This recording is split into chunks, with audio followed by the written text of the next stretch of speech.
আসসালামু আলাইকুম প্রিয় এসএসসি 2026 সালের পরীক্ষার্থীরা, কয়েকদিন পরে টেস্ট পরীক্ষা, তার পরবর্তীতে ফাইনাল পরীক্ষা। ভিডিওটা শুরু করার আগে আমি প্রথমত একটা প্রশ্ন তোমাদেরকে করতে চাই। অবশ্যই ভিডিওটা দেখা প্রত্যেকটা শিক্ষার্থী কমেন্টে সেই প্রশ্নের উত্তরটা দিবে। সেটা হচ্ছে, টেস্ট পরীক্ষার সিলেবাস কতটুকু কার কমপ্লিট আছে? অনেকের পুরোপুরি কমপ্লিট, অনেকের কমপ্লিট হয় নাই, অনেকের অল্প অল্প কমপ্লিট। তো যার যেমনই হোক কমেন্টে আমাকে জানাবে যে কতটুকু তুমি কমপ্লিট করতে পেরেছো। অনেকে প্রশ্ন করতে পারো, ভাইয়া টেস্ট পরীক্ষার জন্য কি আবার আলাদা করে কোনো সিলেবাস আছে কিনা, বা টেস্ট পরীক্ষাকে কেন্দ্র করে আমি কোন সিলেবাসটা কমপ্লিট করব।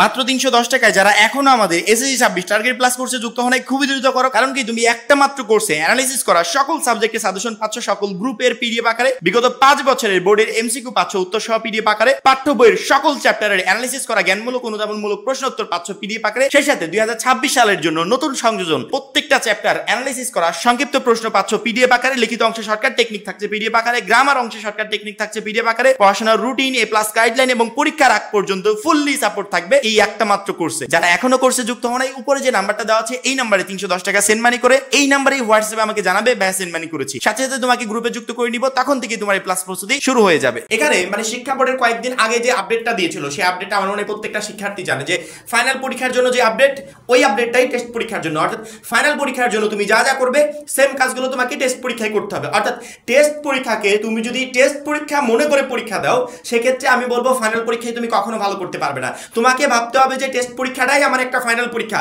এই ফাইনাল পরীক্ষাতে যদি আমি কিঞ্চিত পরিমাণ কোনো ধরনের কোনো ভুল করি, সেগুলো সমাধান করার সুযোগ আছে ফাইনাল পরীক্ষাতে। কিন্তু আমি যদি ডিরেক্টলি ফাইনাল পরীক্ষাতেই ভুল করি, তাহলে কিন্তু তখন ওইগুলো সমাধান করার কোনো সুযোগ থাকে না। শুধুমাত্র আফসোস করতে হয় যে এই ভুলটা করলাম, হয়তো ফেল চলে আসবে, এই প্লাসটা মিস হয়ে যাবে, নাম্বার কম পাবো, তখন এই আফসোসগুলো করতে হয়। এই জন্য টেস্ট পরীক্ষাকে ফাইনাল ভেবে সেই মতো প্রিপারেশন নিবে। তুমি ভাববে এতটুকু মাথায় তোমার রাখা জরুরি যে টেস্ট পরীক্ষায় তুমি যেমন রেজাল্ট করবে, ইনশাল্লাহ এই রেজাল্টটাই তোমার ফাইনাল পরীক্ষার উপর বড় রকমের একটা প্রভাব ফেলবে। তুমি যদি টেস্ট পরীক্ষায় ফেল করো, আমার মনে হয় না যে আহামরি এই টাইমটুকুর ভিতর তুমি এমন কিছু করতে পারবে বা এমন কোনো মিরাকেল ঘটাতে পারবে যেটা ফাইনাল পরীক্ষায় তোমাকে এ প্লাস এনে দিবে। না, একদমই না। তোমার টার্গেট থাকবে যে টেস্ট পরীক্ষায় আমাকে এ প্লাস আনতে হবে, যাতে ফাইনাল পরীক্ষাতে আমি সেম ভাবে এ প্লাসটা অর্জন করতে পারি। এই জন্য টেস্টকে ফাইনাল ভেবে সেই মতো প্রিপারেশন নাও, যাতে এই পরীক্ষায় বেস্ট একটা রেজাল্ট করতে পারো। টেস্ট পরীক্ষায় আমি এই প্লাসটা কনফার্ম করবো কিভাবে, বা টেস্ট পরীক্ষায় ভালো রেজাল্ট করবো কিভাবে, একবারে সহজ হিসাব। টেক্সট বুক পড়ো। তোমাদের কাছে যে বইগুলো আছে বোর্ড বই, এর বাইরে কোনো জায়গায় যাওয়ার দরকার নেই।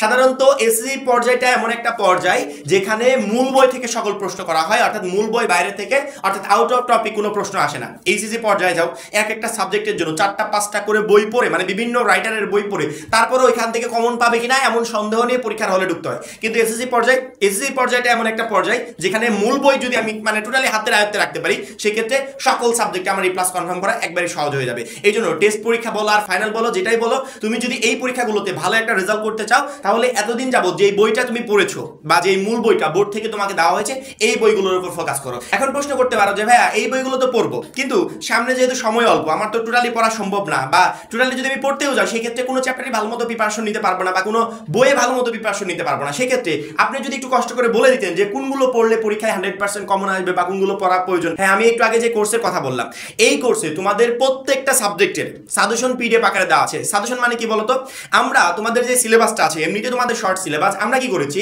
এই শর্ট সিলেবাসটাকে আরো শর্ট করেছি। যেমন ধরো বাংলা প্রথমে তোমার যে চ্যাপ্টারগুলো আছে, প্রত্যেকটা চ্যাপ্টার থেকে তো আর প্রশ্ন হবে না, প্রশ্ন হবে কিছু চ্যাপ্টার থেকে।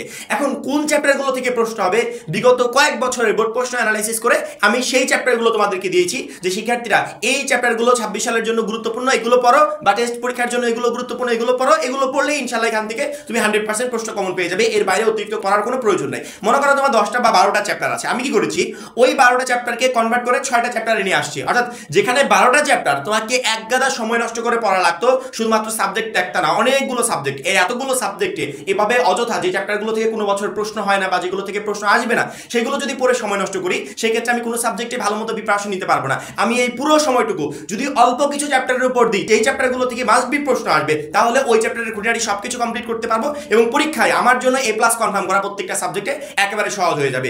আমরা কি করেছি, প্রত্যেকটা সাবজেক্টে এই ইম্পর্টেন্ট চ্যাপ্টারগুলো যেখান থেকে প্রশ্ন আসবেই, সেগুলোকে পিডিএফ আকারে 310 টাকার কোর্সে দিয়ে দিয়েছি।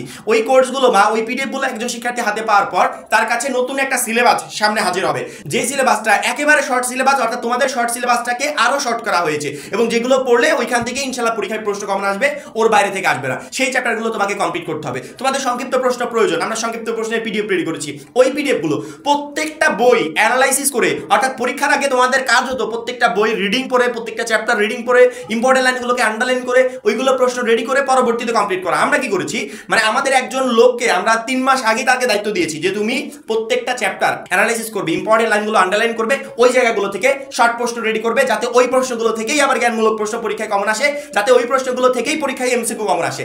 আমরা সেই পিডিএফটা রেডি করে ওই কোর্সে দিয়ে দিয়েছি। অর্থাৎ একটা পরীক্ষায় বেস্ট রেজাল্ট করার জন্য যা যা প্রয়োজন সবকিছু আমাদের ওই 310 টাকার কোর্সে দেওয়া আছে। সেক্ষেত্রে একটা শিক্ষার্থী যদি ওই কোর্সে যুক্ত হয়, সে টেস্ট পরীক্ষাতেও এ প্লাস কনফার্ম করতে পারবে, ফাইনাল পরীক্ষাতেও সে একটা বেস্ট রেজাল্ট করতে পারবে। তোমাদের প্রথম কাজ হবে, তোমাদের যে টেক্সট বুকটা আছে এই বইয়ের উপর ফোকাস দাও। এই বই বাইরে থেকে প্রশ্ন হবে না, ইনশাআল্লাহ এখান থেকে প্রশ্ন আসবে। এই বইগুলোকে কেউ যদি হাতের মুঠোয় রাখতে পারে, সে শুধুমাত্র পার্সোনালি একটা সাবজেক্ট না, সকল সাবজেক্টে সে একটা বেস্ট রেজাল্ট করতে পারবে। এবং মূল বইয়ের কি কি পড়বে, কোনগুলো গুরুত্বপূর্ণ, কোনগুলো পড়লে পরীক্ষায় সহজে এই প্লাসটা কনফার্ম করা যাবে, সেগুলো তো অলরেডি আমরা পিডিএফ আকারে আমাদের কোর্সে দিয়ে দিয়েছি। আমার মনে হয় না যে এসএসসি 26 টেস্ট পরীক্ষা বা ফাইনাল পরীক্ষা নিয়ে তোমাদের আহামরি কোনো টেনশন করতে হবে। শুধুমাত্র আমাদের গাইডলাইনগুলো ফলো করো, আমরা যেভাবে পড়তে বলি, যেগুলো পড়তে বলি সেগুলোর উপর নজর রেখো। ইনশাআল্লাহ সামনে 2টা পরীক্ষায় তুমি একটা ভালো রেজাল্ট করতে পারবে। আশা করি প্রত্যেকটা শিক্ষার্থী বুঝতে পেরেছো। এখন এই পর্যন্তই। পরবর্তী ভিডিওর জন্য অবশ্যই চ্যানেলটাকে সাবস্ক্রাইব করে রাখবে। যারা এখন আমাদের এসএসসি 26 টার্গেট প্লাস কোর্সে যুক্ত হয়নি, খুব দ্রুত যুক্ত হয়ে যাবে। সবাই ভালো থাকবে, সুস্থ থাকবে। আল্লাহ হাফেজ।